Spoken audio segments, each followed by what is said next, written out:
Alright, what up y'all, it's Matt. So it's time for another installment of the Suzuki Vinson rebuild. That's basically what it's turned into at this point, because you can see it's tore down.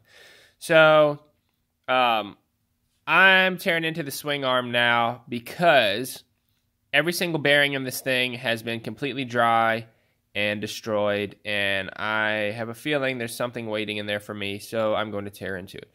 And I gotta fix my jank rotten log set up here. That's not safe. It already fell on me once. I'm gonna block it up somehow.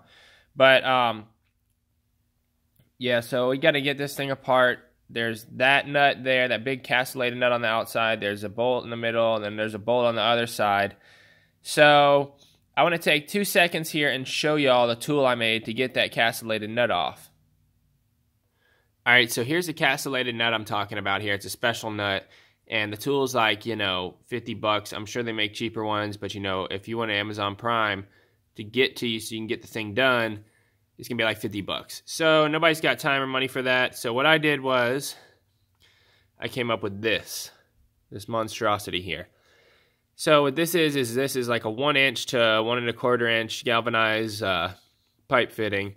And I know you're not supposed to weld on galvanized. I ground all the galvanization off, and I did it with the fan blowing on it, all that fun stuff. Don't weld on galvanized. You'll make yourself sick. But that's beside the point here. So what I did was I cut a circular piece of paper and stuck it in here. And then I, you know, did the whole thing where you put the paper in and you do that one like in preschool to make a template. And then I came up with this template here. You can see it's just a cross shape like that, okay? Then I laid that on the top of the pipe fitting when it didn't have these notches in it, and I marked it out with Sharpie, ground it all out, you know, used a caliper to make sure it was the right depth and everything, and did all that, okay? Then I got 3/16 inch steel, mild steel plate, and welded it to the top, you know, cut it in a square, welded it to the top, ground it all down, made it all nice and pretty. Drilled a 1/2 inch hole in the top, and then filed it till it was square for a 1/2 inch socket wrench. So it worked flawlessly. I got it off here in about 2 seconds. It's torqued to like 70 foot-pounds. So it saved me some time for real. I just want to show you how I made that real quick. You can see how perfect I got the thing, you know, just by making it like that.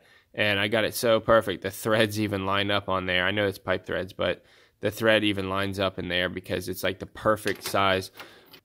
Alright guys, so that's it for today. I'll post links in the description where y'all can get one of these real tools so that y'all don't have to make it if you really don't want to. I mean, this cost me nothing, but if y'all want to spend 50 bucks, you're more than welcome to go ahead. So links in the description for that.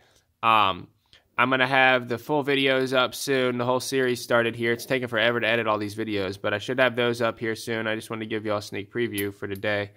So don't forget to drop me a huge thumbs up down below, comment, and subscribe for more videos of me working on this thing in the future.